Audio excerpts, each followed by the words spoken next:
The Jake Asman Show will begin shortly.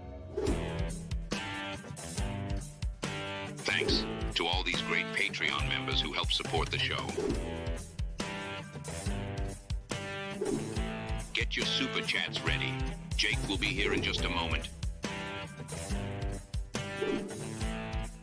If you love the New York Jets, this is the place to be.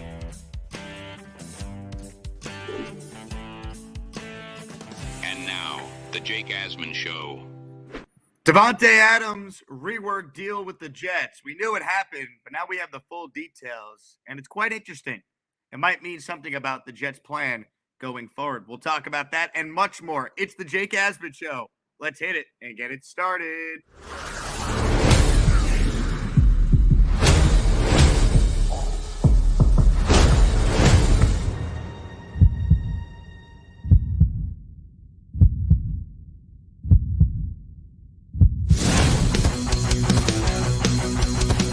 This is the same old Jets. We have Aaron freaking Rodgers. We have Garrett Wilson.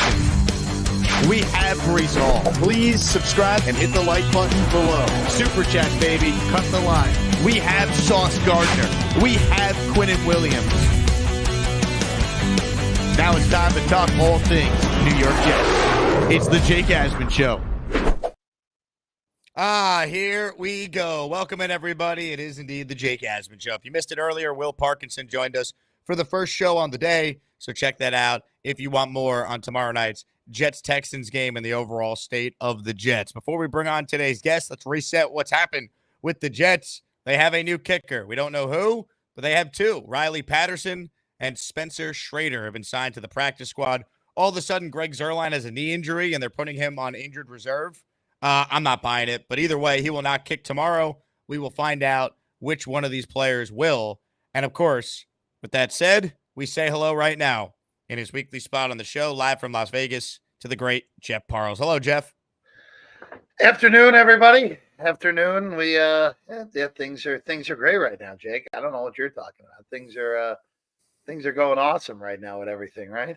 Yankees are alive, and if the Jets win tomorrow night, they're alive too. Oh yeah, it's more than a lie. We'll get some cayenne pepper, and we'll really be in great shape after that, Jake. Yeah. Well, Yankees have some juice tonight, though. You got Cole against Flaherty in your own building. They got some hope. Yeah, the last night was about pride, and then tonight is about not letting them celebrate on your field. Yeah, get this back to LA. I mean, Yankee fans know this firsthand. Crazy stuff can happen in October. So. Look, we'll see what happens tonight in the Bronx, but I know that we've already seen the football team, baseball team double fiasco days already this year. Yankees and Giants pulled it off on Monday. The Giants and the Yankees did it on Monday. The Jets and the Mets obviously did it 2 weeks ago. So we'll see if these next 2 days go any better for teams for people that happen to be fans of the Yankees and the Jets. I want to talk about this line for the game tomorrow because you're out in Vegas. I mean, you host a gambling show for a living. Yeah, so let's talk about why, last I checked, in some spots, the Jets are a 2-point favorite over the Houston Texans in this game tomorrow night. Well, I think we'll go with a few things here. Let's start on the Texans. This really has more to do with the Texans than it does with the Jets, who still, by most books, are power rated as a top half team in this league. If they're not, they're like team 17 or 18. And I can tell you this, going into the year, the Texans are a lot lower from a bookmaking odds perspective than the national media made them out to be. Because there are a lot of people that had, Houston could make the Super Bowl this year. I never really bought that, but I thought, all right, they're in a weak division. They won a playoff game a year ago. They probably should be able to do that again in year two with C.J. Stroud and Ryans at head coach. And you look at Houston, I mean, look, you're without Stephon Diggs the rest of the season. Nico Collins might be the best wide receiver in the NFL, might have been the best wide receiver in the NFL when he was healthy this year. He's still out in this game. So Houston's down to one real pass catcher in Tank Dell. Their offensive line has been a mess. They're on the road in a short week as well. So I thought this was going to come Houston 1. I thought Houston was going to be the smallest of favorites. It came Jets 1 at the beginning of the week, and the bettors have taken it up to 2. So I'm not overly surprised that the Jets are a small favorite in this game. And I will tell you this, every square better on planet Earth is going to be on the Houston Texans on tomorrow night's game. And that is usually a very good spot to be, being on the side of what the book needs, Jake. So I would anticipate I would anticipate this goes up probably Jets 1 as a 1-point favorite where it opened. Then see what happens. I mean, again, you have to. Well, again, you can't have to imagine anything. We've watched the last 14 years, but I think Sunday probably was the bottom of the bottom at this point for what this season's going to be. Could this devolve and they go 4-13? Sure, but I mean, Jake, we've seen this song and dance plenty in our lives where a team is bad enough to be in the top 5, and then they rattle off 5 out of 6, and instead of picking in the top 5, they end up picking 15th and miss out on who they were. Like, we've seen this song and dance so many times at this point, Jake. So whatever it is, whole freaking year has been as tiresome as you possibly could have drawn up. Sounds like you're thrilled to talk about the Jets today, Jeff. All right, we'll get back to the game at some point here. We'll go through it because I'm actually with you. I mean, at some point, this team is going to win some games here because the easy thing would be they just lose and completely unravel, and they're picking in the top 3. But that wouldn't be the Jets. Even in Adam Gase's first year, they start 1-7 and they have a fakakta 6-2 stretch, and they finish 7-9. So they're going to win some games here, no doubt. No, it would not surprise me. Well, look, I don't think anything surprises anyone at this point. Like, if the Jets just completely melted and finished 4-13, it wouldn't shock me. If they just play 500 the rest of the way in their last 9, so let's go 5-4 in that scenario and go 7-10 for the 3rd consecutive year. That wouldn't shock me either. It would stun me if they rattled off 8 out of 9.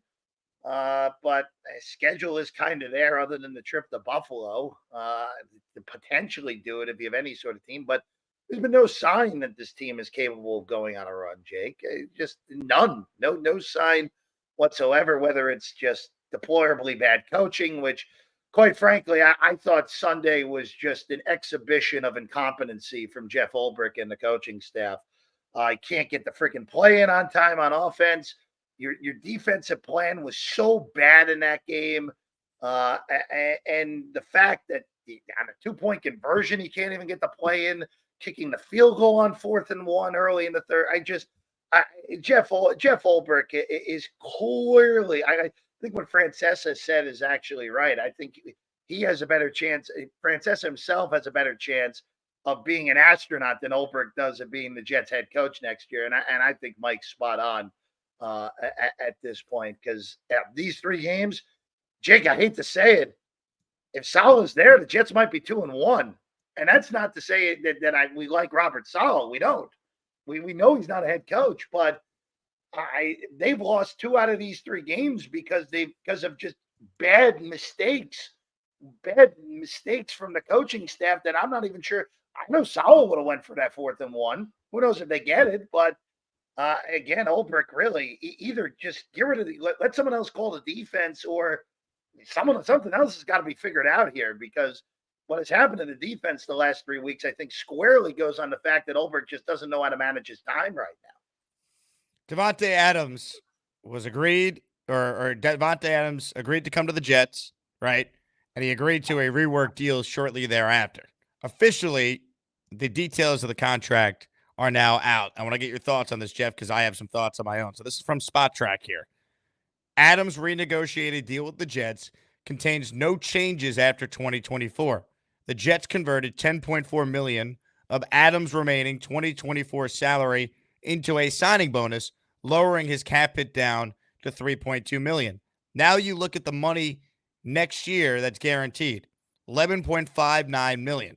After that, none of it is guaranteed, so just ignore the 36.25. He'll never see that. But basically, this tells me, Jeff, the likelihood is this move is made for Davante to be on this team next year, because the Jets obviously paid up front a chunk of his deal, which would signal what we already thought before this deal was culminated, that Rodgers would be back next year. However, we didn't think the Jets would be 2-6. So your thoughts on what all this potentially now means, because when they landed Adams, they were 2-4, and we thought, all right, they're gearing up to try and make something of this year. Now at 2-6, one more loss, you could basically forget it. your thoughts on what this potentially means now going forward? I think it means that they're holding out hope that they go on a little bit of a spurt here, and Adams is there next year. I mean, if this continues, I don't think anyone's back. If the Jets go 5-12, no one's back. Douglas is obviously gone. The coaching staff's gone. Rodgers is probably retiring if that's the case, Jake, because quite frankly, I don't think any other team in the NFL is going to be willing to put up with his nonsense at this point, especially if he's not winning games. There's one thing when he's winning games and is playing at the level of the all-time great that he was in Green Bay. It's another thing when your team's 2-6 and he's having the worst year of his career basically right now. But look, if Rodgers is back, Davante will be back. I'm just very curious if things don't magically turn here, and there's no reason to think they will. What does a new GM? Who is the new GM? Is the GM and the head coach the same guy? If you get my drift on that one, Jake. I know that a lot of people in the chat would be very unhappy with the name I'm thinking of right now, but I wouldn't put it past Woody Johnson to do something that ridiculous at this point. So, look, if Rodgers is back, we know Adams is going to be back. If Rodgers is gone, there are ways to get around that 11.6 guaranteed, Jake. There are just ways to get around it. Yeah, and I looked into the details of the contract even further because I'm like, okay, that's the guaranteed cash flow, and cap gymnastics is always confusing. But the Jets could designate him as a post-June 1 cut and take on only a $2 million in dead cap, and they'll save $36 million on the cap. And if they just have a regular roster cut, it's only $8 million in dead cap. So some of it's guaranteed, but it's not. It doesn't necessarily mean he's definitely on the team next year. I think this means the idea was they want him on the team next year with Aaron Rodgers because they thought when they made this deal, they were going to go from 2-4 to turning the year around and competing for a playoff spot. However, you look at where they are right now, Jeff. I mean, it all depends, as you said, how bad does it get? Can they win some games here down the stretch where the hour, I guess we could convince ourselves, is maybe pointed up that with better coaching, there is enough talent on this team where they could be, competing for a playoff spot next year. I still think regardless of what happens, they should draft a quarterback in round 1 and have that guy sit behind Aaron if he's coming back. But I do think, the plan is for Adams to be here with Aaron next year, but that plan's going to be burnt to flames if they finish with 4 or 5 wins, as you said. Yeah, I mean, look, if they go 5, look, if they go 4-13, that's just all-time.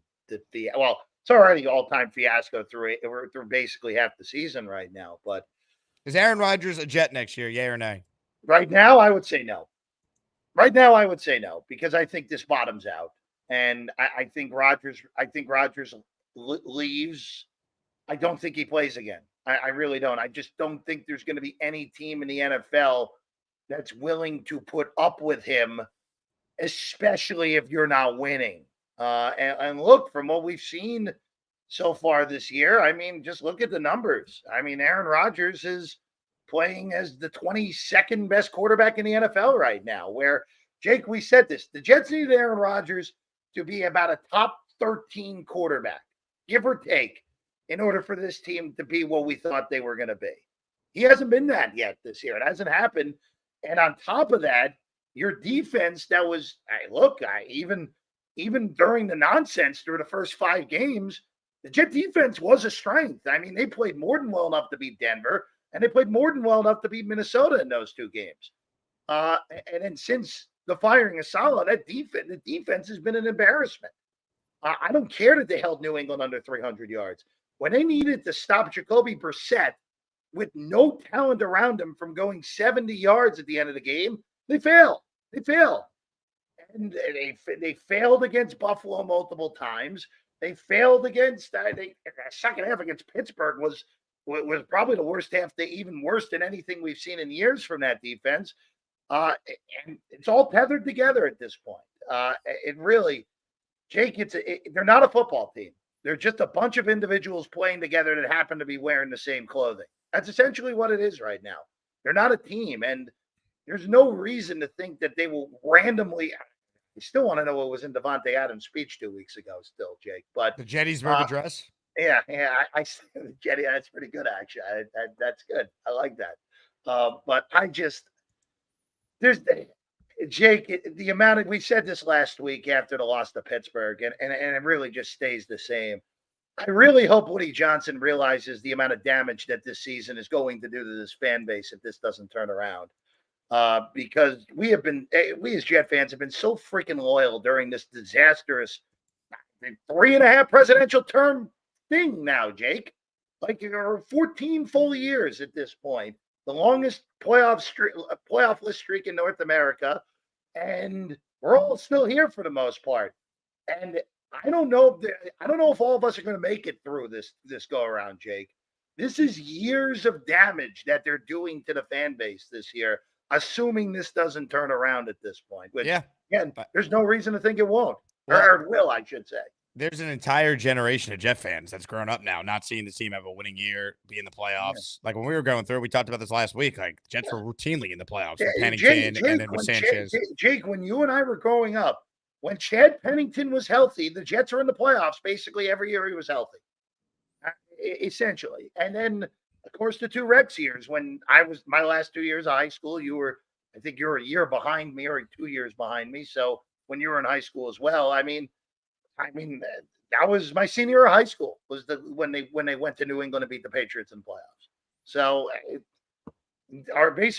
my whole adult life has been this BS that the Jets have thrown out there now for 14 years. Yeah, and I do think when it comes to Rodgers in particular, what frustrates me is there's been times where what he needed to do, he did, based on what we thought this team was going to be this year. What I mean by that is we said a lot of times last year, hey, if they just got competent quarterback play, they would have been able to win 10 games with this team a year ago. And I think on Sunday, while he was not great, he did his job as far as getting in the end zone 3 times, gave them the lead late, and then this defense, which is supposed to be the strength of the backbone of the team, failed them. Greg Zuerlein, who couldn't miss the last 2 years, failed them. And it's like, as bad as things have been, if you just had a better kicker, like a competent league average kicker, you have 1, 2, maybe even 3 wins. I think what's so frustrating is you actually took last year's team that we didn't think would be as good as this year's team from a talent perspective, and you threw this version of Aaron, right? 21st, 22nd best quarterback in the league on that team. That probably is good enough to go to the playoffs a year ago. And it's so frustrating.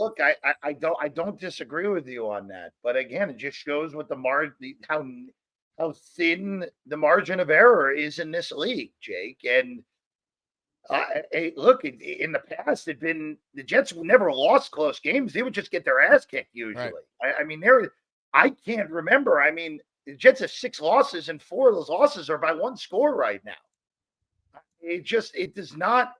This usually looks like this. It looked like the Steeler game. Looked like the Niner game. And again, the Steeler game, until Rodgers threw the pick at the end of the half, the Jets were dominating that game. The Jets were in total command until that interception at the end of the half against Pittsburgh. Again, it's just, Jake, it's been the least enjoyable year as a fan of any of my teams, period. It's really not even close. And, I mean, look, on last Sunday, I mean, you're playing basically the worst team in the NFL with the guy that you basically did nothing against you the first time you played them in Brissett. May concerned me a little bit because May, look, he can use his legs. He's young. He doesn't know any better. But once Brissett was in that game, I was like, all right, if you lose this game, you're really a joke. And you know what? You're really a joke at this point. And I will say this, too, with the defense, where most of the analytics guys I know, Jake, have always said it's very hard to have a top-tier defense 3 years in a row. Just the numbers back that up. You're going to have some natural regression, whether it's injury luck goes against you, whether it's teams start figuring out your defensive strategy. Like, it's hard to be top flight 3 straight years. And for 5 weeks, I thought the Jet defense, or 4 out of 5 weeks, because they were awful on Monday night against San Francisco week 1. But for week 2 through week 5, it looked like they found it again. And now these last 3 weeks where they played a good second half against Buffalo, and they played a reasonable first half against Pittsburgh. I don't care that they held New England under 300 yards. You're supposed to do that against that offense. You're supposed to dominate them. You're supposed to win the game, force turnovers. You're supposed to only give them points on that short field after the fluky punt return. Like, that's the only time they're supposed to score on you. And for a defense that's supposedly loaded with stars, where, look, I thought Quinnen played well for the most part on Sunday. I thought he played well, finally. Reddick's name was called once on the broadcast. Sauce Gardner's getting toasted by freaking Keyshawn Boutte on the last drive of the game. Shake your Boutte, as Joe Benigno would say. Look, I'll say this, and this may be overly harsh here, Jake, but I thought all the criticism of Sauce the last 2 years was nonsense. I really did. Like, you're just doing it because he's in New York and you don't like him and whatever. Sauce Gardner's played at the level of a bottom tier starting cornerback so far this year. And if he's not going to be at a high level, this defense has no chance whatsoever. If he's not going to play at a level of what Patrick Surtain II is at this point, who is the standard of cornerback play in this league. DJ Reed's an aging corner. You're going to get what you're going to get out of him. Michael Carter, he's a slot corner. But if your number one shutdown dude's getting toasted by Keyshawn Boutte at the end of a game where that was 3rd and 10, you get an incomplete pass there, you probably win that game at that point. Instead, it sets up the mayhem at the end of the game, and in the end, when, like, I go back to what I said, when you're just a bunch of football players and you're not a team, you're not going to have success, and that's what this Jet team has felt like for most of this year, and it's been completely evident the last 3 weeks that they're just a bunch of individuals out for themselves, and they're not playing even close to being as a team. Ladies and gentlemen, a huge thank you to Daniel Diaz for becoming the first person to become a channel member today. No one became a channel member during the first stream. There were no gifted memberships, so we say thank you, Daniel. Boom. Way to support the show.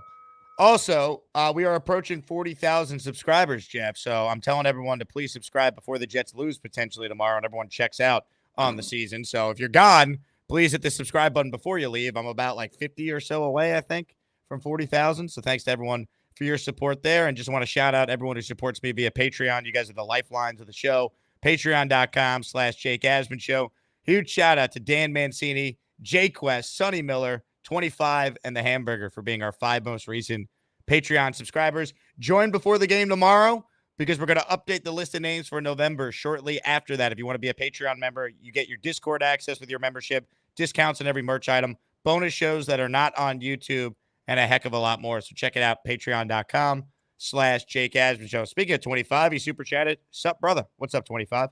Dante says, Jake and Jeff, just what I needed for my day after a very intense job interview. Imagine if Zerline made those kicks and the Jets for 5-3. It would be epic. It is crazy to think about with everything that's gone wrong. Like, if we got 2022 Zerline, Jake, the Jets would be 5-3 right now, as ridiculous as that is, and we'd be having a whole different conversation. No, they would be in first place right now. I mean, it just would be a totally different circumstance. And again, it just shows how just the fine line between season that's right on pace for expectations versus season that has been the biggest disaster we can possibly remember. But again, and also too, Jake, this is also what happens when you're a poorly coached football team too. That your margin of error just narrows even further when you're a poorly coached football team. And the Jets were a poorly coached football team from the beginning, and it's kind of amazing that it's actually gone backwards the last 3 weeks since Saleh's been fired. But it's gone backwards. I don't know how anyone can deny that at this point, because the defense, other than that game against the Niners, where, look, I'm not going to, again, in retrospect, that should have been the warning sign game. But at the time, it's like, all right, it's their first game where everyone's playing. You got a horrible draw going across country against the defending NFC champions. Didn't matter that McCaffrey wasn't there because the whole offensive line was healthy. All right, whatever. It's almost a pass game. But these last 3 games from the defense, I squarely think it's cause and effect of you fired your head coach, you promoted the defensive coordinator who's not equipped to do 2 jobs, and the defense has suffered because of that. And look, at the time of Saleh being fired, Jeff, I thought, okay, I don't hate it. I thought it was a week too early. I thought he was going to get the Buffalo game, but clearly it hasn't worked. And that's on Woody to know the state of the locker room. Talk with Douglas before you make that move, rather than just make that type of decision. You know what I mean? Like we're not there. We're not around the team. We don't know the psychological impact that would do. We don't know for a fact. And look, in retrospect, Jake, it was stupid. The timing was dumb. The timing was stupid. We were just excited because, all right, they actually did something. But again, I will continue to say this.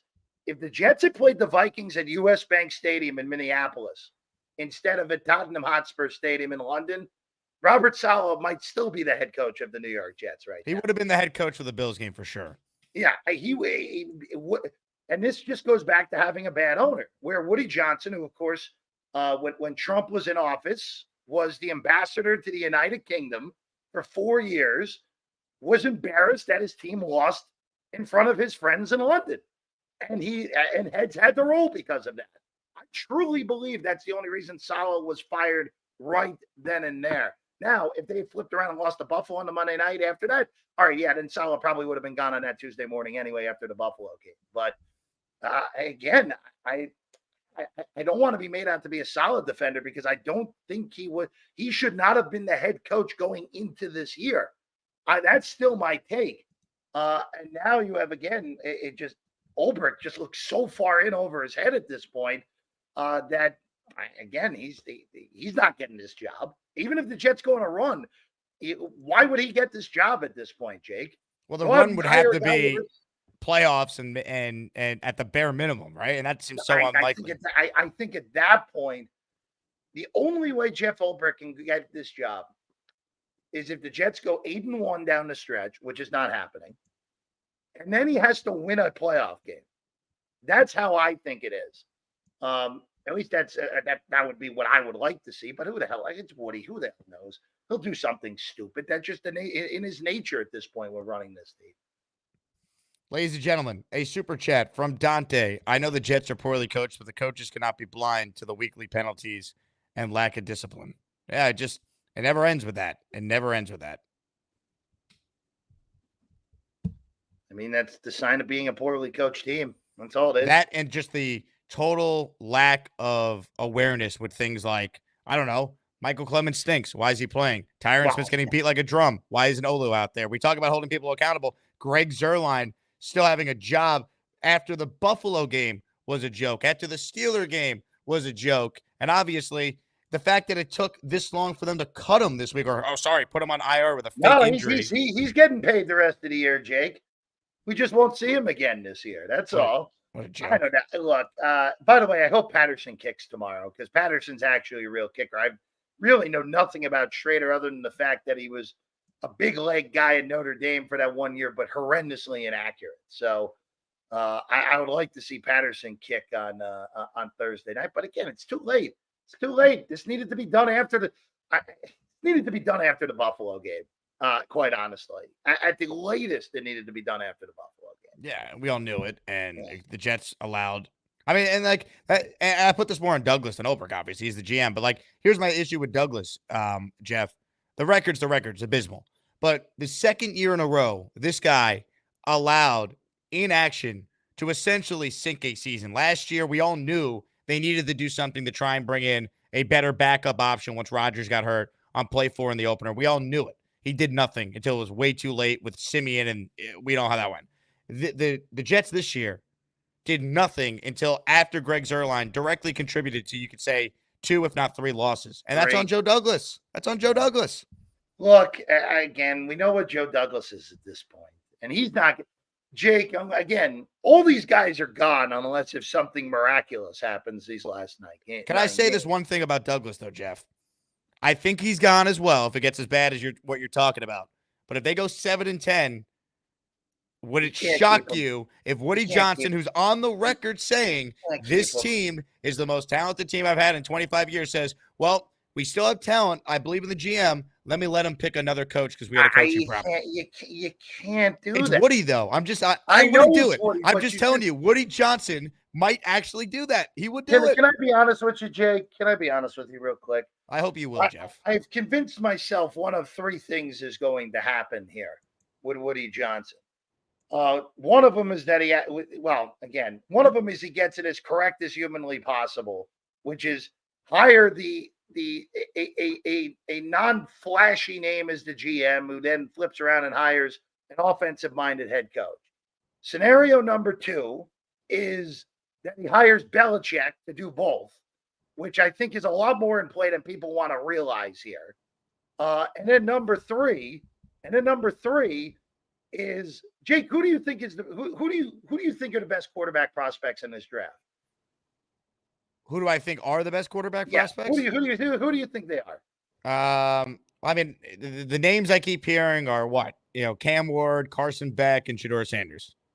Well, you just named a third one who happens to have a very famous father who is coaching a football team right I'm now. done watching the Jets if they hire Deion Sanders. Okay, well, you're not alone on that because I've heard that from at least 6 people that I'm I done. brought. I'm done. You're a joke of a franchise. They're already a joke. I'm just telling you. And again, this goes back to me. I'm not saying, by the way, I'm not saying that either the last two things are the right thing. They're the wrong thing to do, Jake. The right thing to do is somehow make the unsexy hire of a football guy who's been around winning front offices and at least has had assistant GM responsibilities in the past, wherever that may be coming from, Jake, and then let him hire the head coach. That's the correct thing to do. But again, it's Woody Johnson. The stupid is in play here. That's why I just brought up those last two scenarios where I don't want Belichick at this point of his career. I don't think Belichick would take this job, though, Jeff. All he does is dump on the Jets publicly every opportunity. Jake, I'll say this. If he's given the opportunity to be the head coach and be in charge of the personnel, and don't underestimate how much he hates Robert Kraft at the moment, don't be shocked if he's offered both of those things if he takes the job. Now, for Woody, have you heard what he said about Woody, though? Have you heard the comments he has made? Jake, I don't think it matters. And for Woody, I would hope that Woody would realize what doing that would do to the fan base, where I think the fan base, a good chunk of it, would revolt. You freaking took the Patriot guy? Like, seriously? The guy who left us at the altar 3 days after having the job the first time? Like, you can't do it from an optics standpoint. It's not going to happen. And from a football perspective, it's insane at this point. But I have no faith in Woody getting this right, man. You shouldn't, but Belichick would never take this job. I could tell you that. I don't agree. Here's the thing, Jake. If they're the only one offering what he wants, different ball game. I don't think they'd offer it to him either. I don't. I wouldn't offer it to him. I wouldn't offer it. I'm not saying I would do either of those last two scenarios. I'm not saying that. I'm just saying with what Woody Johnson has shown us, that this ridiculous is always in play with him. Membership from Darth Crypto. Crypto, thank you, sir. It went to Purple Belt Mike. All right. PBM is really down on the Jets, so maybe a channel membership will boost morale a little bit. Asman with a super chat for us. Was Saleh still the head coach? Because which other insert a name head coach was going to allow Nate Hackett as his OC to advocate to Rodgers? I think Saleh was going to demote Nate Hackett the same way. He already had, according to reports. Yeah, that was coming either way. I don't think Woody ever loved Saleh. I think, remember that story that came out about how they got into it at the owners' meetings and the Jets were like, no way, that never happened. Like, I bet you that actually did happen. And I'm fairly certain that did happen. Yeah, I mean, you can read the writing on the wall. Woody wasn't here when Saleh was hired. That was still in the transition period. Right? Yeah. It was Douglas, but Chris Johnson was still the acting owner then. 25 writes in, spent a lot of time thinking today. We'll have good points to talk when I call in. You got it, 25. I appreciate you spending $5 to let us know that you've been thinking. Those are the type of super chats we need around here, man, as the Jets. Hey, look, you get your half a Chipotle bowl with that, you're in good shape. Yeah, man. I mean, look, I'm telling you, they lose tomorrow, Jeff. As far as viewership. If they lose tomorrow, everything, well, it's already cratered to begin with, but the crater gets even larger. Are you picking the Jets tomorrow? I against my better judgment, I am. I will say this. We're going to know very quickly in this game, Jake, because if Houston on the opening drive, because the one thing with Houston that they still have, even with the issues in wide receiver and their O-line, they do run block really well. And Joe Mixon has revitalized in Houston this year after an injury-riddled season a year ago in Cincy. There's a chance that Mixon runs for 150 yards in this game, and the Jets lose 24-13, 24-17 because they're losing all these games by one score right now. But this kind of feels like the last gasp game, right? Like if you lose this, then the season's probably over as it is, but it's completely over if you're 2-7. If you win this game, all right, you got a long week. And they go to that game I've only been concerned about since the beginning of the year in freaking Phoenix against Arizona, who the Cardinals have actually looked like a reasonable good team, Jake. And by the way, also, what pisses me off also with this thing is that the Miami Dolphins are getting away scot-free with their disaster that's going on because of how big of a dumpster this has been with us. Like, the Dolphins are every bit as disastrous as the Jets have been this year. And there's nothing on them. Oh, Tua got hurt. That's her excuse. Well, yeah, Mike McDaniel went into the season with Tim Boyle having to take real snaps in the first 2 months of the season. How is that possible after what happened last year? And also, funniest part with that, Jake, is the freaking Hail Mary happened against McDaniel. How can he employ that guy? It's crazy because the AFC is not very good, and this would have been the year. The AFC East is an all-time train wreck. Yeah, and right look, this now. Could have been the year if the Jets were just competent. This could have been the year they would have ended at least the bare minimum the playoff drought. Look, if the Jets were competent, it would be smooth sailing to at least that second wild card right now. Smooth sailing to the 6th seed if there was any sort of competency with this team. For sure, agree with that. Cooley wants to know, Jeff, if Woody goes the NCAA head coaching route, who do you think it is? I don't think he goes that route. I was only making the Sanders point because I will say this. I think Shador is awesome. Just throwing that out there, Jake. I know people love Cam Ward. I know Quinn Ewers is rumored in the top 10. I know Carson Beck, Milroe for a little bit. I think Milroe would be a horrible pro, but that's a different discussion for a different time. I just would hope that in order to get Shador, if that possibility would present itself, that it wouldn't take the Jets hiring Prime, because I don't think he'd work in the NFL. I think he works in college for a few reasons, but he definitely wouldn't work in the NFL. Not in New York either. That is asking for disaster. Everyone would lose their mind in that circumstance. The media and Dion and Woody and all of us would all lose our minds simultaneously. I don't think he go. I mean, is there even realistically speaking? Like, the only guy I can think of is Ryan Day. Like, if Ohio State flames out again in the playoff, like if they beat, like, let's say they get the 6th seed in the playoff and they lose to the 11 in round 1 at home, like, that would be the only, like, they're going to run him out of Columbus. I don't know if that's his fault or not, but that's the only name that would make even remote sense to me. And that doesn't sound exciting, right, Jake?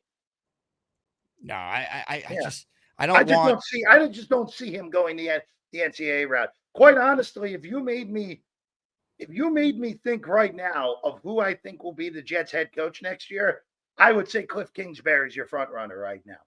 That's just me. Cliff, I brought up as someone that has been a head coach before. Yeah. He's an offensive-minded guy. I think we're seeing some guys with their second turn being a lot better. Todd Bowles is a good example. Dan Quinn with the team that obviously looks awesome right now. Yeah. Dan Quinn's doing a great job, and he made a really good hire with Kingsbury. My preference is really two strategies when it comes to the head coach of the future. Previous successful experience, because I don't want a first-time coordinator unless it's like Ben Johnson, right? So offensive guy. Jake, the Jets are not getting Ben Johnson. Of course not. So basically for me, it's like Todd Monken, if we're going to go like offense, first-time NFL head coach. Or no problem with that. Mike Vrabel, or if the Browns were dumb enough to fire Stefanski, I'd hire him in 2 seconds. I don't think Stefanski's getting canned. Monken's a good one because Monken, look at what Monken's offense has been everywhere he's been. Jameis Winston looked like a real quarterback in Tampa when Monken was there. You look at what he did at the University of Georgia. I mean, he was the coordinator that took them to the next level on offense. And now, I know people like getting on him. He does do some weird stuff every once in a while, but last week, notwithstanding, Baltimore's offense has been a juggernaut this year for the most part. Monken's a good one. And Kings, those are real. And now thinking about it a little bit further, because Ben Johnson is so unrealistic at this point, because Johnson's going to be able to pick wherever he wants to go. And he could just do what he did last offseason and say, you know what? I'm not ready to move on yet. And then just wait for that perfect job that he really wants. But yeah, I think that's I think those are two really good choices there with Kingsbury and Monken at this rate. That's kind of how I look at it, right? Like if you're not going to be able to get like the Ben Johnson type, I don't want to, I don't want Aaron Glenn. He might be a good head coach, but I'm tired of the first time No defensive more coordinator. defensive-minded guys, please. Yeah, Just go get an offensive guy that isn't Adam Gase, please. Right. So it's either an offensive guy, and I prefer someone with experience, which is why like Mike Vrabel's a defensive guy, yes, but he's won before. I would take him, Sure. and then like that's kind of where I'm at. I think we're in agreement with those guys. I will tell you this. If Antonio Pierce does not survive here in Vegas, I would be stunned if Mike Vrabel's not the replacement. Just with the Brady connection now out here. That's a good point. Just throwing that out there. I don't know if Vrabel will actually be a realistic option. Again, I would Monken, Kingsbury. Obviously, if Cleveland somehow fired Stefanski, I think everyone should line up. But I don't. Now that they've won the first game without Deshaun Watson, and they might go on a little bit of a spurt with average quarterback play now, as opposed to all-time awful quarterback play, I think Stefanski's totally safe. Don't hire Zach Taylor if Cincinnati fires him. Don't hire McCarthy when Dallas inevitably fires him. Don't do that. Those type of guys would not be good either, Jake. Just throwing that out there. Ladies and gentlemen, super chat from Dan Mancini. Dan, thanks for being a Patreon member, man. Look forward to meeting you at our tailgate tomorrow. And by the way, Gotham City did tell me, I want to post this right now for those watching live. If you're going to this game tomorrow, and you're not going to be dressed up as an empty seat for Halloween at MetLife Stadium for this one, we will be in lot J3 with the Gotham City crew. There are still some tickets left if you want to tailgate with us. It's a great tailgate experience. It's a, one-stop shop. All you could eat, drink, food. There's games, a DJ. So check it out. Go to the Gotham City crew website. They took care of our listeners who are doing a group buy. So if anyone's looking for a tailgate spot, check out Gotham City crew. Super chat, though, from Dan, who says, let's hope Sauce can have a better game tomorrow. Let's go, Jets. Look, I want Sauce to show us something, man. He's in a slump right now. I think it's mental. I think he's hearing all the knocks that he doesn't have any picks, and he tried to force a play at the end of that game by trying to get the interception on that Ramondre Stevenson touchdown drive. It's like, make a play, Sauce. Let's go. You're better than this. We know you're better than this. Yeah. Rex Ryan says everything's got to be better in Middleton. Love Ron. That won't happen. I will say this though, Jeff. Can I say this about Rex? If we saw the Jeff Saturday experiment midseason with Irsay, but I do think if Woody took Rex from TV, made him the head coach, but left Ulbrich as the defensive coordinator, I do think this team would be better off if Rex was basically like the CEO, kind of motivator, overseeing it, assisting with buy-in and game plan. They'd be better off than what they ended up doing. Now, we wouldn't have known that. We all thought Ulbrich would have been the logical choice if they fired Saleh. But I think if Rex was actually the head coach and Ulbrich remained the DC, this team would probably be 2-1 in the last 3 games. Maybe. Am I crazy? Maybe. I don't know. I feel like if they had, whatever. In retrospect, it was an error to throw this on Ulbrich. Middleton won his one game. That was the game where Saleh had COVID and they barely beat that awful Jacksonville team when they were both Wilson and Lawrence were rookies, right? I have that game right. I don't know, whatever. But again, this is all collateral damage from coming into the season with this coaching staff, Jake. That's all it is. Just collateral damage at this point. Yeah, look, in hindsight, obviously Saleh should not have started the year as head coach. They should have replaced him in the offseason. Yeah, that's the biggest mistake. I don't think it was a mistake firing him. It was a mistake not doing it before the year started. That was the mistake. They should have fired after they went 7-10. They should have at least fired the coach. And if you were going to do that, just if you promoted Ulbrich, then all right, whatever. I wouldn't have loved it, but at least you wanted some continuity. Go with that. But just whatever. It goes back to having a bad owner. That's all it is. Peter says, Jake, first off, thank you for the great night last night with ESPN New York. Let's go Yankees. Secondly, let's go Jets. Peter, great to see you last night. Thanks to everyone who came out again to the ESPN New York watch party we did yesterday at Vanderbilt Market. That was a lot of fun. So good to see you, Peter. And Tom Ace says, Jake looking spectacular in his Yankees polo. Shout out to the great Tom Ace for gifting me this polo when I met him in person over the summer. I also wanted to read this comment. I forgot to read it earlier. Your thoughts on the gamesmanship the Jets are showing by not announcing who their kicker is tomorrow night, Jeff? I think this is just solely they don't know who they want to kick, and they like those two guys the best. That's all this is. They just have no clue. By the way, I really hope it's Patterson. I already mentioned that before, but Patterson has at least shown in his NFL career that he is a capable NFL kicker. Charles says Monken or Glenn. Prime is going to Florida State. I would take Monken over a defensive coordinator. I don't want. I'm with you on the. And I'm not saying Aaron Glenn is going to be a bad head coach whenever he gets that opportunity, but just give me an offensive-minded guy for once, and it not be Adam Gase because he beat Todd Bowles a zillion times. Completely agree. Mother effing Chew has gifted a channel membership, and when that happens, we play this. Choo choo, mother effing choo. Bruce Cantasesi, you are a official Asmaniac channel member. Welcome. All right, got a little while left here with Jeff Parles, of course. Make sure you guys check out his work. Follow him on Twitter at Jeff Parles. If you're just tuning in, like the video, subscribe to the channel, and if you want the info we learned about Davante's rework deal and what that means for the future, rewind towards the beginning of the video. Let's take some calls. First up is 25, who promised to have a lot of coherent thoughts for us, nice. Jeff. Hello, 25. Good. All right. Yeah, during work today, I just did a lot of thinking, and I had to write down notes. It's that serious, so I did some homework. Nice. Rodgers can't get a playoff. He can't. 3 timeouts in the first quarter is monotonous, and only the Jets would that happen. Robert Saleh and Matt LaFleur, they're laughing their asses off in Green Bay right now. They are. It's bad. Maybe Saleh was on to something when he mentioned the cadence, because what's going on right now is not normal. It's not. Is it the guys can't get the cadence down? Does Rodgers hate the play calls that frequently that he's doing that many audibles on the field? Is it that he's that scared of getting hit, so he's taking too much time readjusting the protection? Because at this point, this is wild. Hey, 25, how are the munchies going for you? They're good, bro. Look at this. So this is called a boutique. With the switch of a button, I can change the strain that I'm smoking on. Isn't that crazy? It's wild, man. I'm happy for you. Yeah, thank you. Good stuff, 25. Thank you. Jeff, your thoughts on all that? Can I actually, within that mayhem, I actually think 25 actually made 2 points that are actually worthy talking about there, Jake. Go ahead. The floor is yours. The first thing is, and this dates back to Green Bay also with Rodgers.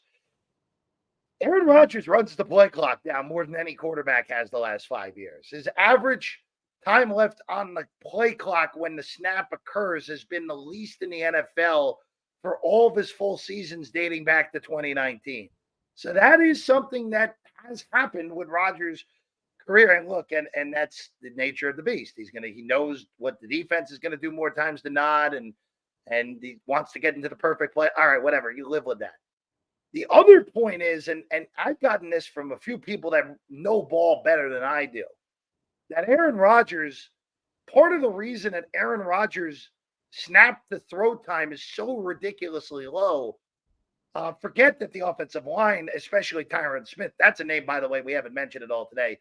Tyron Smith has one more bad game. It's time to put him on the bench for good at this point. I would do it tomorrow. I mean, they're not, but I would do it tomorrow because you got Danielle Hunter and Will Anderson Jr. we're talking about. Yeah, I mean, look, let Ulu play if Smith's going to be this bad.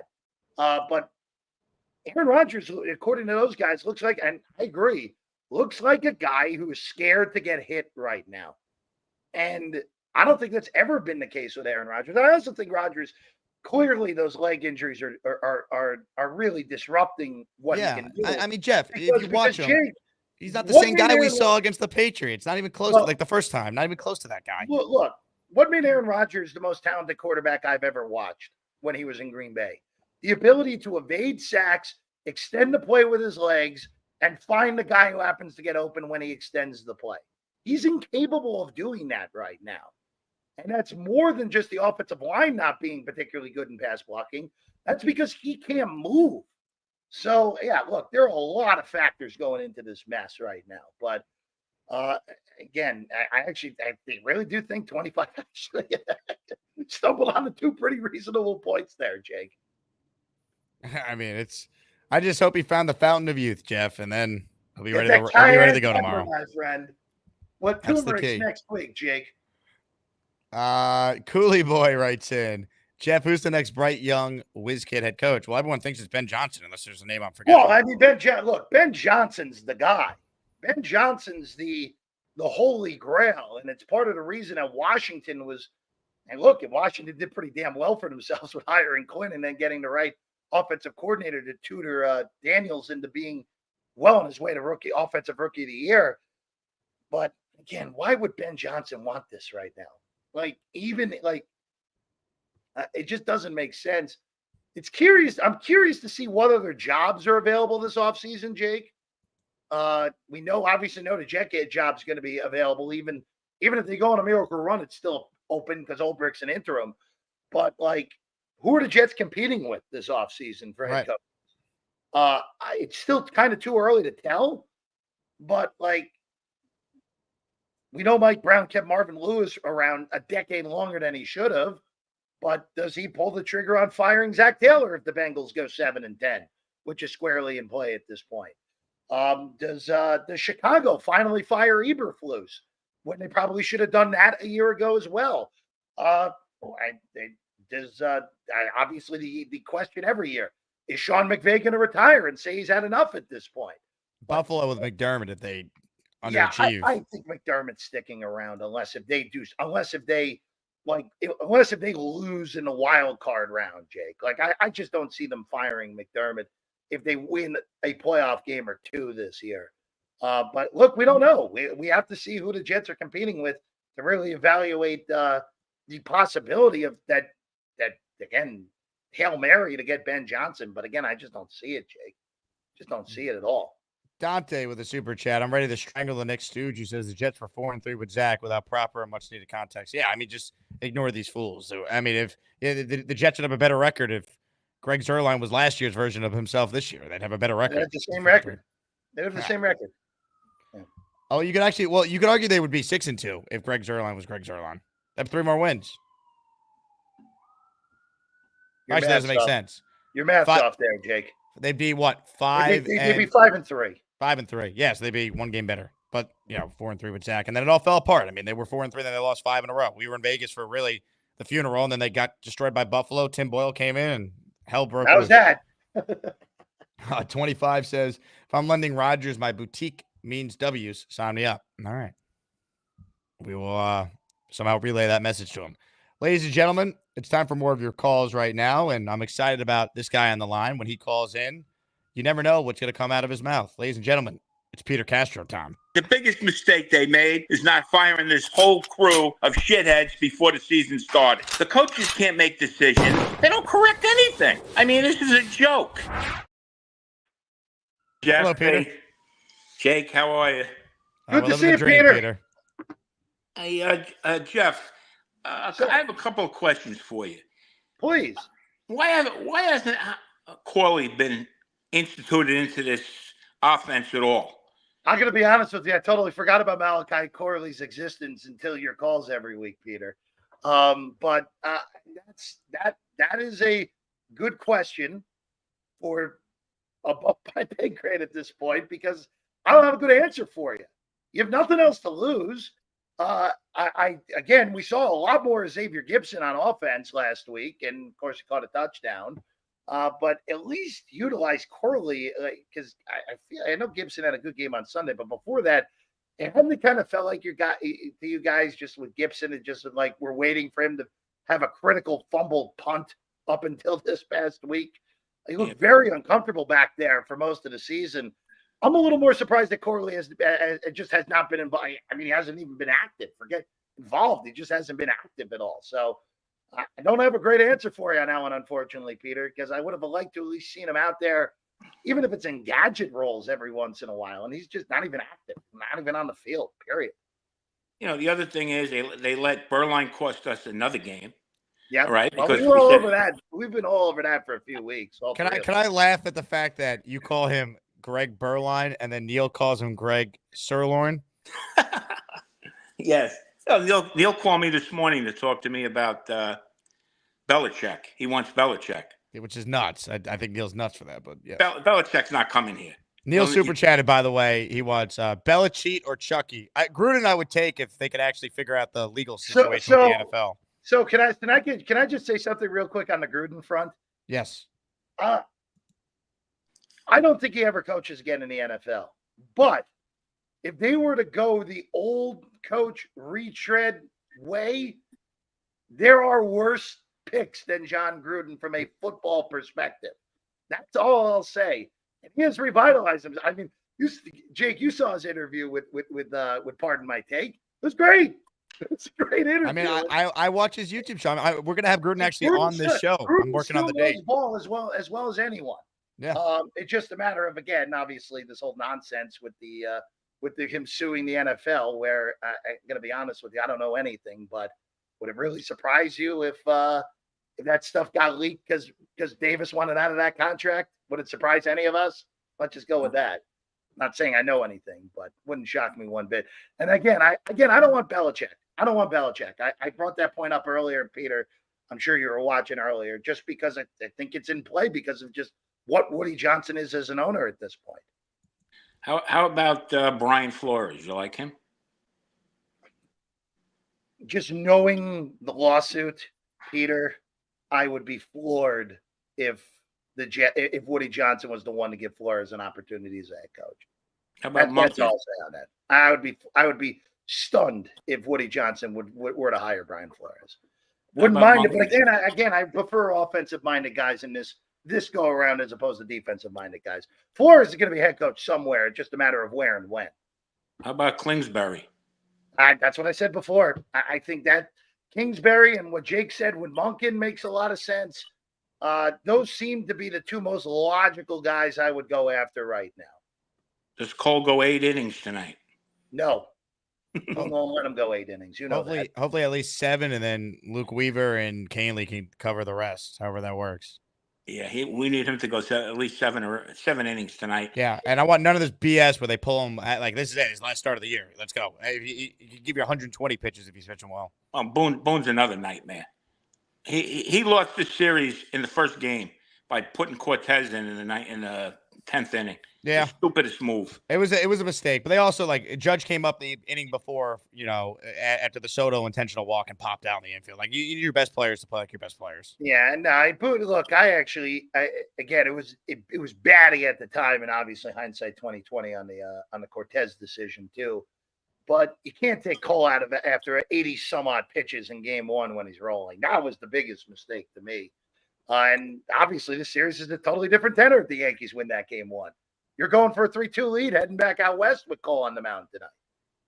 3-2. I tell you, we go back 3-2. All the pressure's on the Dodgers. Oh, this goes back to LA and all the pressure's on the Dodgers. But unfortunately, Yamamoto, I've said, I no disrespect to Cole. At this moment, I have Yamamoto power rated as the number 1 pitcher in this series. I don't know how the Yankees possibly beat him in game 6. But if they do. If Trump and Soto start hitting, if it gets there, they'll beat him. You never know. You guys know better than me. You guys know better than me. So, Peter, all right, guys. Jets win tomorrow for you. All right? No, they suck. This Ulbrich is worse than Saleh. He's worse. Ulbrich. He's terrible. He's terrible. He's not prepared. He talks in a word salad. He's worse than Kamala Harris. He's terrible. Come on. Furline, he stinks. Get him out of here. Aaron Rodgers, he's as bad as Simeon. He's not going to get better. He's 41 with a bad leg. He's terrible. No politics on this show. I can't handle it. Did he call Ulbrich at first? Yes. Yes, he did. By the way, Jake, have you got wholesale yet on the bricked up T-shirts? Well, Jeff, unfortunately, we're going to probably have to retire those shirts as it has not gone the way we thought it would go. I mean, you could rebrand them as the Brickishaw Ferguson shirts. Let's get bricked up. I never play that anymore. I said I would retire it. But I will say this. I think the reason why they haven't won since he's become the interim, he becomes a head coach. He flips the hat around forward. Do what got you here, man. That cap should be backwards tomorrow night. What are we doing? If only we're that simple, my friend. Insane. All right. I'm going to meet this guy in person for the first time tomorrow. Ladies and gentlemen. Hi, everybody. This is Bob from Vermont. I am Bob, of course. Hey Jeff, how you doing? Hi Jake, I can't wait till tomorrow. Tomorrow's Yeah, gonna be. Bobby. I We're will tell 2 you and right 6. now. I can't believe it. 2 and 6. Let's cheer for a 2 and 6 team tomorrow. That's We'll right. be happy tomorrow. I will tell you, if the Yeah. Jets can't win with Bobby Midnight in attendance, Jake, Yeah, might let's as well get fold up the, this they season. might as well fold the franchise at this point. And he gets to meet my brother too, Mikey, tomorrow. Oh, yeah. We love Boy, Mikey. wow. Jake, you're So- in for it, my friend. I can't wait. Is that Munkin guy you bringing up? Is that brothers to the guy on the Army team? What they're related. I don't remember how. Hold on a second. Oh, they are related. Okay, Pretty because sure- I'm pretty Army's sure 7 they and are. 0. One second, Bobby. You're talking, of course, about Jeff Munkin, Yeah. the head coach of Army, who has done. Yes, 7 and spectacular. 0. Yes, I knew they were related. They are cousins, Bobby. They Oh, are cousins. Oh, I thought they were brothers. Okay, Yeah. that's fine. So, yeah, well, we don't want Belichick in here because he stinks. He smells. He's a cheater. He sucks. And we don't want him in here. What's your prediction? You think we're going to get? Who you want? My prediction of who ends up being the Yeah. head coach. I'm going Yeah. with what I said earlier. I think it's Kingsbury. That's Kingsbury? honestly, Jake. You remember this when Gase was getting hired. He was a candidate, Jeff. Oh, was- my that was God. the Don't talk guy. about Like- that stupid guy. Like because- that was the guy back in 2019. That was when Kingsbury was at his hottest. I don't hate it, Uh, Jeff. I don't think that's the worst hire. He's an offensive guy. It'd be his second time Yeah. around. He's learned from the first time. Jake, I would have no problem with Kingsbury at this Yeah. point. I'd have no problem with it. And if it doesn't work, it doesn't work. But you would at least go with a guy who, when he's and look, you'd have to figure out a system. Kingsbury, the play caller right now, looks elite. What team did he Yeah. used to coach? Cardinals. Say that he was the card. He was a horrible college coach at Texas Tech. Oh. He went under 500 with Mahomes at Texas Tech. Oh, Then he got the Arizona Cardinal job. oh. They made the playoffs once or twice with Kingsbury. Made it twice, right, Jake? He, I don't know. I think. I don't remember. But At least What once. about I think it was Gase? once. What about you're Gase? right. It was once. It was the year they started on the last undefeated Remember team. that dummy on ESPN they called Gase is a great coach? Yes, Bobby. We're not talking about Adam Gase. We're talking about Cliff Kingsbury. Well, he just talked about Gase before. No. When they hired Gase, Kingsbury was one of the other guys they interviewed. That was all about No, Gase. Don't bring up his Kingsbury. name. When they Gase's hired, name should not be mentioned. when they Well, hired, he sorry, just Bobby, to mentioned confuse you. Gase's name. Don't yell at When they me. made that hire, it was three guys. The guy they hired, Matt Rule, who ended up being a disaster in Carolina, and Kingsbury. Those were the three names that made the most sense at that point, Jake. Yes. And Bob, Kingsbury, let's go. I don't know why he's ducking his head. Oh, because you put me on mute. I see you It- put me on mute. Yeah, you were being very But he- loud. He said Gase. I can't hear you. You're on mute. Unmute him. Don't do this to Bobby. He muted Yeah, himself. No, you muted me, so be quiet. But we'll see again. Let's see if we get a miracle here, Bobby. I don't think we Bye, will. Jeff. Have a great day. Jake is screwing up the show. Bye now. Have a good I'm screwing up you, the show. See you, Bobby. Bye. Bye, Bob. I Enjoy was- the See you game tomorrow. tomorrow. I was trying to enjoy the day with you, but somebody has to screw it up. Bye. You're not coming tomorrow? Do I have to sell your ticket? He's gone. Oh, Bobby. Bobby, lighten up, dude. Good God. Oh, I like the Yankees and the Jets. Can't believe Jake and Roger met. I'm more than just a hat on Bobby. How dare I screw up my own Whatever show, happened Jeff. to the Bobby Bunch animation? I haven't seen that in like 6 weeks. Apparently, it got copyright flagged. Not on my show, but I guess Bobby played it on his, and I was told from Gator it was flagged. Oh, that's a shame. Yeah. No, I haven't played it since. I don't want to risk it. Damn, that stinks. Man, that's sad that Bobby's not coming tomorrow now, Jeff. I was looking forward to meeting him. I paid for his tailgate ticket. We paid for his game ticket. I was excited. Oh, Bobby. We love Bobby, though. Bobby, shame. please. Well, how long of a drive is it for Bob coming down? I believe he said in the chat he was taking the train. Oh, wow. Nice. Very nice, Bobby. Mm-hmm. Nice. Let's see. 2 super chats here, or 3, and then Jeff will let you go, and I'll stand for the rest of the calls.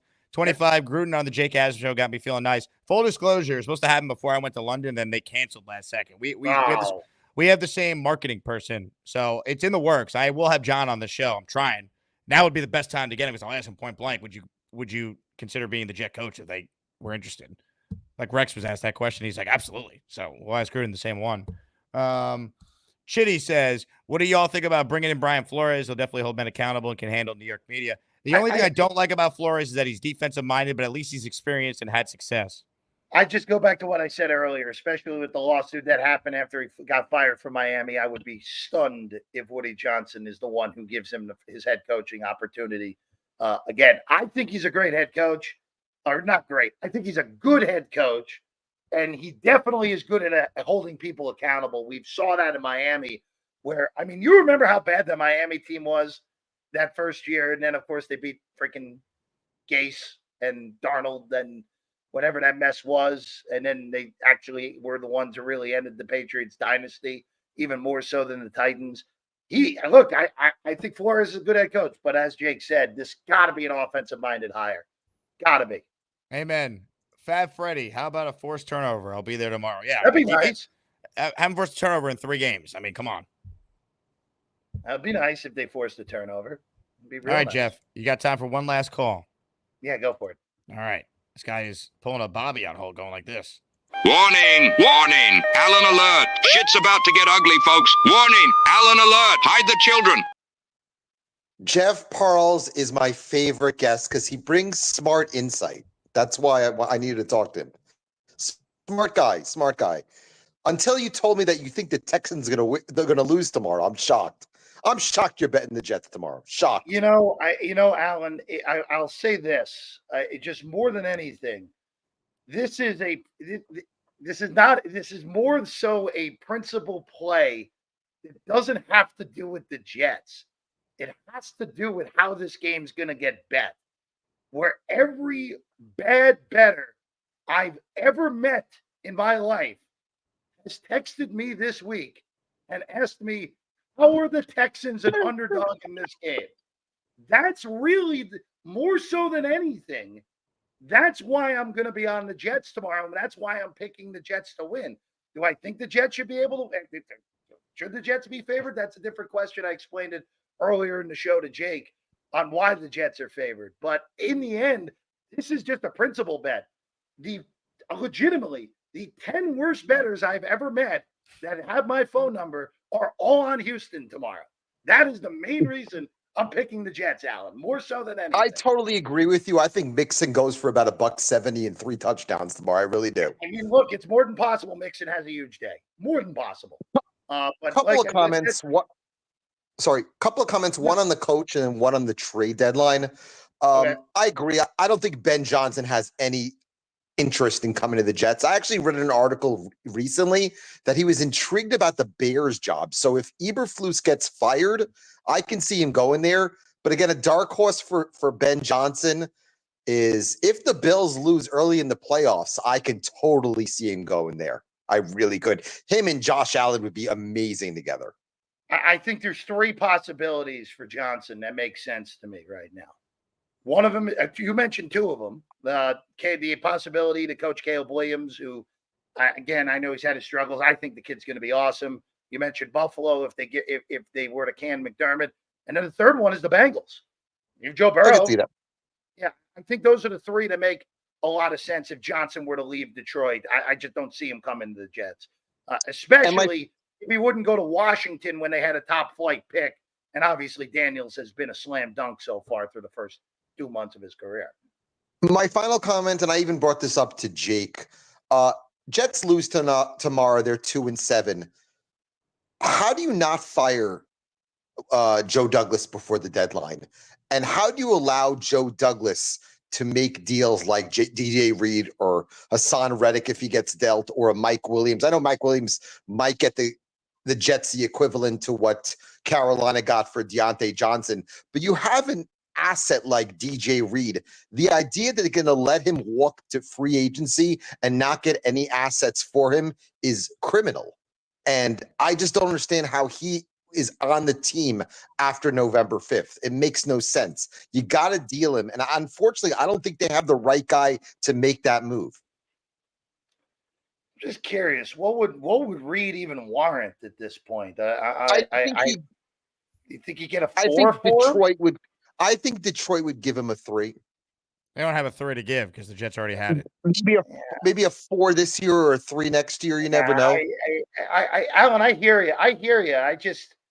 I don't know what the best you're getting for 10 weeks of DJ Reed. I actually think Detroit's secondary is in reasonable shape, all things considered. It'd probably be a different team that he'd go to. But look, I don't know. We've been over this with Douglas, and I don't think Woody's firing him midstream. I just don't. Right or wrong, I just don't see that happening, even with how big of a disaster this has been. And one final comment, Jeff. What pass rusher is the Lions going to get in the next week? Well, why do you care so much about the Lions? Because I have become a fan of theirs this year. Hassan Reddick's a different animal on that. So, but I don't know. I'd drive Reddick to the airport myself if I could. Jake, we watched Reddick on Sunday. Why would anyone trade for that? It would not impact. You would think with a couple games, maybe he's back closer to what he's been, but we'll see. Yeah, I don't know. Jeff, great job, man. Appreciate you as always. Appreciate you, as maniacs. Well, if you thought I was low today, imagine how low we'll all be if the Jets lose tomorrow night. Not to you, not according to you though, baby. Jets are winning. Jake, whenever I get those texts from those type of bettors, it's like, all right, well, I guess I'm stuck here. I guess I got to do it. No matter how bad and how stinky that line works, you got to do it here, Jake. I love it. Jeff, thank you, man. I'll talk to you soon. Pleasure as always, buddy. Ladies and gentlemen, Jeff Parles. God, Alan, I can't deal with you making this a Detroit Lions show. Nobody cares. All right, we'll care about the Lions if the Jets hire Ben Johnson as their coach. Then you can talk all the Lions you want. 25 says, I would keep Reed and trade Sauce. I would not. DJ Reed's going to be 30. I love DJ Reed. I'm not extending him. Sauce Gardner's having a bad couple games here. He's having a down year for his standards. We cannot just ignore the fact that he was a first-team All-Pro his first 2 years. All right? Like, Sauce, to me, is still someone that I want here for the long term. And you don't even need to necessarily pay him yet.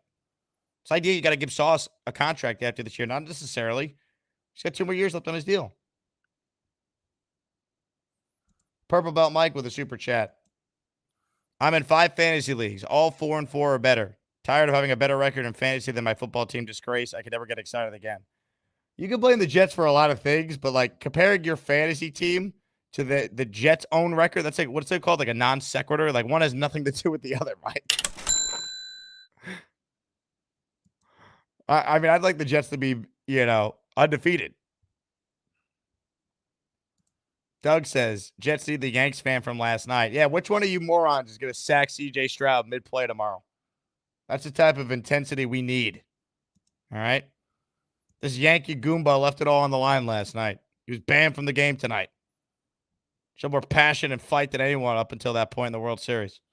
Which one of you is sacking C.J. Stroud mid-play tomorrow to help this team win? All right, a couple more calls and we'll say goodbye. The great Hamburger is on the line. He's next. Hey, Hamburger. Hey, what's up, Jake? What's up, man? Not much, man. Usually at this point, right before game time, like right before the game day, I'm starting to get at least a little excited.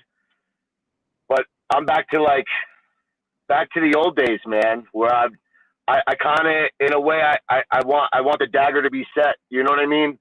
Like, I just don't see anything. Like, it's just such a disaster and such a dysfunction on every level. And even we sign a new kicker. Like, we shouldn't have been in those positions to begin with, to rely on the kicker for some of the teams we were facing. We should have been 20 points ahead. We should have been up by 2 touchdowns. It's just, I can't, wrap my head around them putting it together. You know what I mean? I can't do it anymore. And usually I tried, man, for these 2 years. It's been like, yeah, that feeling of maybe we can do something, and I can't allow that to happen no more. At this point, I kind of want to, I hate hoping for failure, but I just want the dagger to be set, and I want everybody gone. I want clean slate. I don't want Belichick in here. I hope to God he's wrong. But in some weird sense, Belichick being able to be a GM and a coach at the same time and pick talent might be something that Woody's willing to take on. I don't know, man. It's a frustrating time to be a Jets fan, and yeah, I have nothing else to say today. Hopefully, I can't even say what I want. It's not right. I'm going to keep my comments to myself. But enjoy your day, man. Thanks, Hamburger. Look, I think having a lot of faith in the new hires, like, it's tough right now. I get it. And I think you are going to get everyone gone. Like, I think Douglas won't be here next year. They'll have a new GM and coach. I think Aaron could be back, though. But I think the difference with this offseason would be it's not whatever is best for Aaron. It's, all right, we're going to try and win next year because there's still talent on this team. But there's also going to be, like, strong consideration for taking a first-round quarterback. Like, that's going to be part of it. And Aaron might retire, too. We'll see. It's going to be a crazy offseason. Neil says Lions are winning, Jake. That's Alan's new team. Amazing. Neil's putting $10K on the Jets and blaming Jeff if they lose. Ask your wife what she would do, because she's the one who wins around that family, Neil. The big fella is our last call. What's up, big fella? Hey, what's up? Hey, it took me a while, but I'm finally off the JD train. It took a long time. Wow, you and Bonesy were like two of the last standing, and I was just Bonesy. I'm finally off it. After what happened today was ridiculous. I tried to rationalize why JD held on to players so long. For example, Zach Wilson, I was like, he drafted him. It's his guy. He's going to give him all the chances he can. Greg Zuerlein has not been a good kicker since the preseason. He's cost us 3 games. Okay, we should be 5-3. He runs this team like he's a bad fantasy football owner. It's like he falls in love with players and he can't get away from it. He can't get out of it. And for him to just let this go for as long as he did, it's he shouldn't be the GM. He should not be the GM anymore. And I don't know who it would be, but for him to allow this to happen since the preseason when everybody said that Greg wasn't good, even my wife, who doesn't know a lot about football, told me, she's like, that kicker stinks. He does. I mean, like, we tried to give Greg the benefit of the doubt because he's been so good the last 2 years, but yeah. It's hard, man, because if you think about it, it did start in the summer in the preseason. And even in the blowout win over New England, he shanked the brutal kick. Yeah. That was like a 35-yarder. It's, he held on to him way too long, and we can't have that anymore. We need someone to act like a CEO of a company and be like, look, you're screwing up, you're gone. That's it. We can't say, oh, we're going to give him another shot. We're going to give him another week. There's only 17 weeks in the season. Okay? Every week is important. And to keep giving chance after chance after chance since the preseason for this guy to keep missing kicks, it's BS. We can't have that. And I mean, that's where I'm at with him. That today was the last day, because for him to be put on IR and not to be put on his ass on the side, that's just, it just shows me that he's not the guy. He made some good trades. There are some good things that he did, obviously, but if he can't get some balls and get rid of people who are underperforming, he doesn't deserve the spot. Look, it's the same mistake at a different position this GM made 2 years in a row. Yeah. That last year he neglected backup quarterback. This year it was kicker. I mean, Douglas has done some good things, but it's like, at what point is it like, dude, 29-62 as the general manager of the team, you should be acting with a sense of urgency that if there's a mistake, you got to fix it right away. And he hadn't done that. Exactly. That's the same thing with, like, even the coaches are like, oh, it's early in the season. Listen, wins count in the beginning and at the end. I mean, you have to stack wins when you can. And for him to say, oh, there's plenty of season left. Well, you wasted a bunch of season already. They have to be more urgent. and him, and I don't know. I'm just done with him. I am just done with him. But I look forward to seeing you and the rest of the guys and girls at the game tomorrow. It should be fun. I can't wait to see you, big fella. Win or lose, the Asmaniacs know how to have a good time. And that's right. It's Halloween. All right. We got our Asmaniac pumpkins ready to go. Shout out to Boomtown. There you go. All right. Sounds good, man.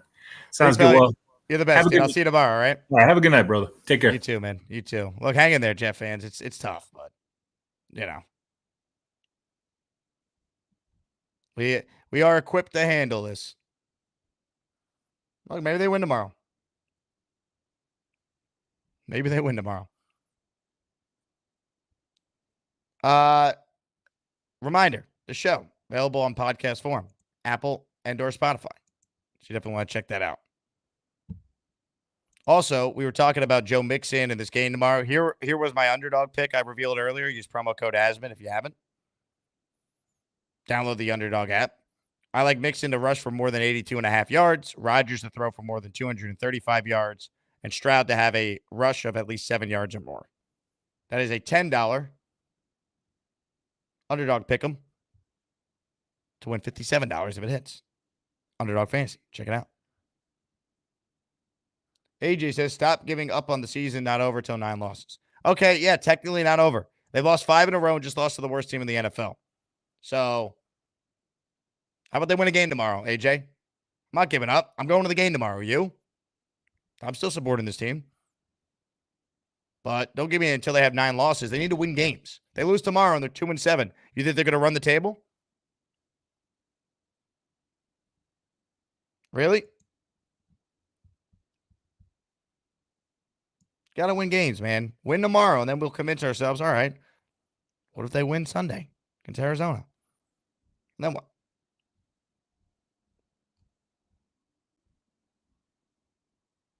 How about that for a concept?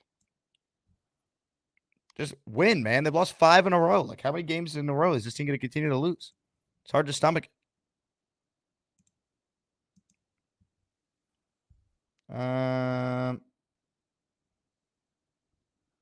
25 says Soto, 1 home run, Hernandez, 1 hit, Rizzo, 1 hit, Volpe, 1 hit, Judge, 1 hit.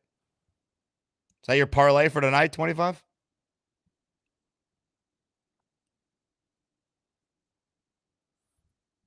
All right. I want to make sure I didn't miss any super chats here. I don't think I did.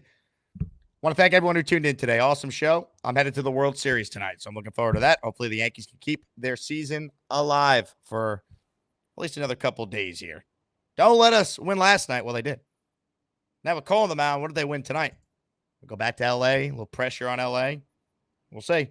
Anyway, thanks to all the calls. Couldn't do it without you. Everyone who gave a super chat. Join the Patreon if you haven't. Get in our Discord. If you're going to the game tomorrow, even if you're not doing our group buy, you're more than welcome to tailgate with Gotham City Crew. Just check out their website at Gotham City Crew if you want to hang out and join us.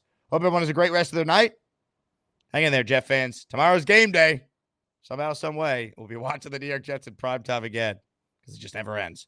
Talk to you guys soon. Go Yanks. Go Jets. Have a good night, everybody. Jets, Jets! You're a degenerate gambler, and you're in your mid-50s. Who bets on the Jets? Have you not learned anything about betting? The Jets are going to come back! No, they're not! They're never going to come back! They're never going to come back! Hey, Bills Mafia! You're in the wrong stadium, you friggin' a-hole! You guys football fans? I think the Pats could take the conference this year. I mean, the Dolphins are overrated, and the Jets are choke artists. I wouldn't say that, Mr. Deeds. Why is that, though? You own the Jets, Deeds. I do? Whoa. That sucks. You think that scares me? I'm not scared of you pansy! Yeah, I put my own fist through your face, you friggin' a-hole! Hey, keep moving, you hump! Who do you want to win? The goddamn Jets.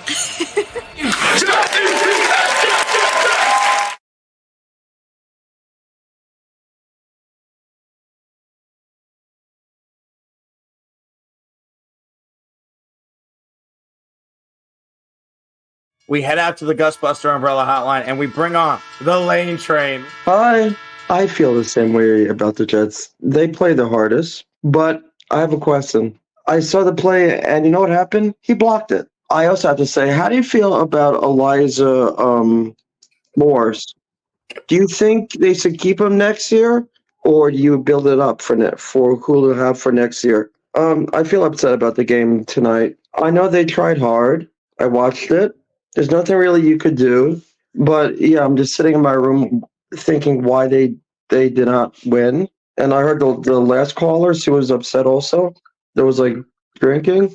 And I'll talk to you soon. Bye. Happy New Year, Lane.